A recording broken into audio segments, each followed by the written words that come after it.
Hi guys, welcome to vlog number 5. So just to give you an update from last week, I'm still working on the Bulgarian method for my body weight strength. So the Bulgarian method is just doing 1 to 2 lifts or skills daily. And that's 6 to 7 sessions per week. So I pretty much go in and do just handstand push-ups and front levers every day. And I've been averaging, I've done 6 sessions since last vlog. So I can now do my handstand push-ups every time. So every set I'm able to go into a press handstand and push-up. So that's getting really consistent. And I can hold a straddle lever every time now. So I'm getting very, very close to the front lever, which I'm really pleased about.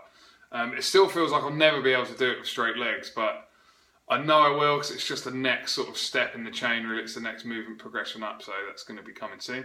So that brings me on what I want to talk about today, and this is the main mistake that I feel a lot of people make with their training, and that's not having a priority. A priority, it means one thing.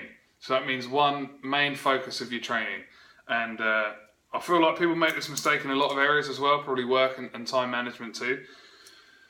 But if you're trying to lose fat, get stronger, become fitter, compete in a 10K and improve core strength and get the splits, for example, the chances of any of those goals happening are pretty slim.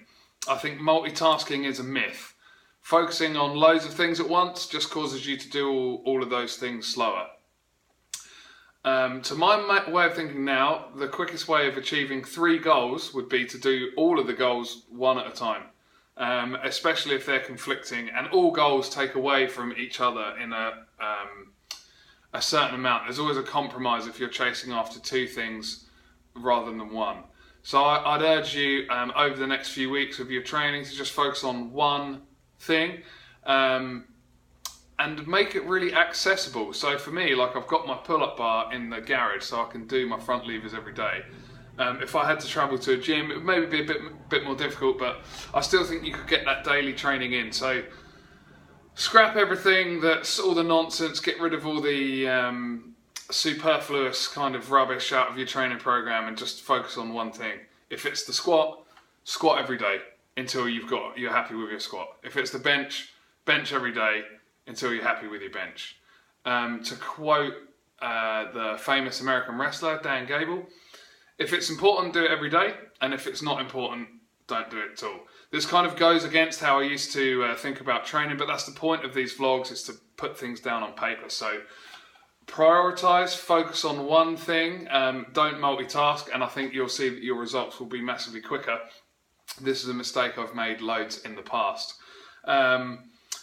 I'm also doing the 30-30 squat challenge at the moment, so that's 30 days of sitting in a squat and holding the bottom position for 30 minutes. So you can do that all in one go, or you can spread it throughout the day and do multiple sets of 2 minutes or multiple sets of 3 minutes. I think for most of you guys, to take care of your flexibility needs in the hips and lower back, calves and ankles, you wouldn't need an elaborate stretching routine necessarily. I think if you sit in that squat for 30 minutes per day, broken up, make sure your form and alignment is good, you would take care of most flexibility issues over a 30-day period. And if you lift weights and you squat, you'd find your squat form, your ability to keep a flat back under load would be much better because you're stretching out the muscles that are limiting your range of motion on a daily basis. So maybe that's an idea. If you're looking to focus on mobility for the next 30 days, jump down into that squat, hold for 30 minutes, broken up into as many sets as you need throughout the day. That's going to really open up your hips, and it's going to improve your squat strength and your squat flexibility. The squat being is such a foundational movement anyway. It's good to reclaim that lost range of motion, that if you watch kids or people from other countries, they can just sit down in that position really comfortably. So I'm going to try and keep the video under 5 minutes, so that's my take home from today. Focus on one thing for the next week, squat every day, 30 minutes, and let me know how you get on in the comments below. Don't forget to like and subscribe. Thanks for watching, guys.